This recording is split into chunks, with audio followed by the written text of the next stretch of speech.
ख़बर है नाज़रीन जाम साहब मैं तव्हां सां शेयर कयूं पिया। जाम साहब भरिसां गवर्नमेंट बॉयज़ प्राइमरी स्कूल गुलबेग मरी इमारत खां महरूम आहे।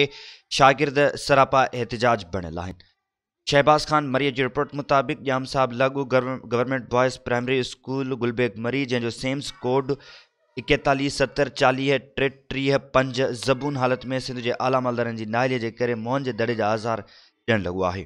गवर्नमेंट बॉयज़ स्कूल गुलबेग मरी 68 मोरीदे 26 नुसरत तालका दौड़ ज़िला शहीद बेनज़ीराबाद जो बुनियाद 1980 में रखियो वियो।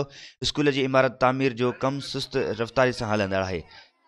दरस व तदरीस जो अमल बाक़ायदे शुरू थियो। ॻोठ जे रहवासी मीर अफ़ज़ल मेहर चौहान जो चवणु आहे त स्कूल लाइ ज़मीन त असांजे वॾड़नि फी सबिलिल्लाह सिंध सरकार खे ॾिनी त जीअं ॻोठ जा ग़रीब ॿार तालीम हासिल करे आला उहिदनि ते पहुचनि। अफ़सोस सां चवणो थो पवे त असांजे कोशिशूं नाकाम थींदे नज़र अचनि पियूं।